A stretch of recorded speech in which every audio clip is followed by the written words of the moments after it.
warahmatullahi wabarakatuh. Perkenalkan, nama saya Sapna Dewi, NPM 200301046 dari kelas D jurusan Ekonomi Syariah. Di sini saya akan menyampaikan materi dari mata kuliah Tauhid dan Akhlak Tasawuf dengan Bapak dosen Muhammad Hanafi Juwardi, yaitu narasi tentang bertaubat dari jeratan ekonomi konvensional ribawi. Di tahun 2013 saya mencoba untuk bekerja di bank konvensional. Ada unsur ribawinya.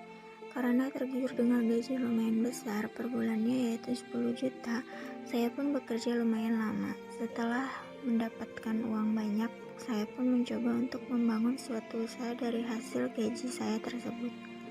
Awal usaha yang saya lakukan berjalan dengan lancar, sampai pada akhirnya lama-kelamaan saya berhenti bekerja di bank tersebut karena merasa sudah puas dengan penghasilan saya dari usaha tersebut.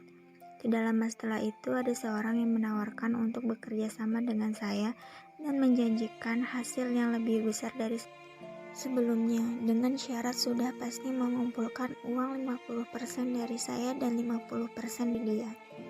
Dan saya pun mengiyakan tanpa berpikir panjang, tanpa meneliti terlebih dahulu lebih dalam tentang informasi yang tersebut. Langsung saya berikan begitu saja uang saya tersebut. Orang tersebut beberapa hari kemudian menghilang tanpa kabar. Saya mencoba mencari-cari, tapi tidak bisa ditemukan. Disitulah usaha saya mengalami kerugian sangat parah, karena orang tersebut menipu saya dengan dia membawa uang saya cukup besar nilainya. Usaha saya pun menurun karena kurangnya biaya. Tidak hanya berhenti di situ, saya berpikir untuk berdoa dan berserah kepada Allah Subhanahu wa Ta'ala dengan ikhlas meminta agar dipermudah jalan saya setelah kejadian kemarin. Mulailah melakukan kegiatan yang dekat dengan Allah, yaitu mulai usaha dengan halal yang bisa mencukupi. Kemudian hasil daripada itu saya selalu menyisihkan untuk bersedekah kepada orang-orang yang membutuhkan. Alhamdulillah, makin kesini hidup saya jauh lebih baik dari yang sebelumnya. Dari sini saya banyak belajar dan berpikir bahwa awalnya uang dari hasil bekerja di salah satu bank yang ada sistem ribawi tidaklah baik untuk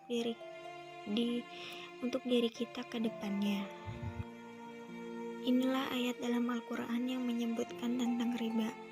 Quran Ali Imran ayat 130, yang artinya, hai orang-orang yang beriman, janganlah kamu memakan riba dengan berlipat ganda, dan kamu bertakwalah kepada Allah supaya kamu mendapat keberuntungan.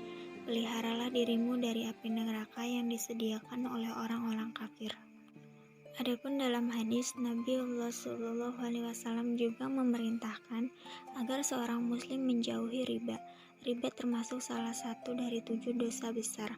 Nabi Shallallahu Alaihi Wasallam bersabda, yang artinya jauhi 7 hal yang membinasakan. Para sahabat berkata, wahai Rasulullah, apakah itu?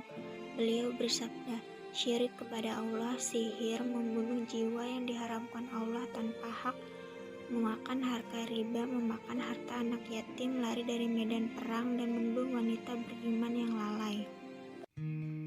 Itu tadi narasi yang telah saya sampaikan. Kurang dan lebihnya saya mohon maaf. Saya akhiri. Wassalamualaikum warahmatullahi wabarakatuh.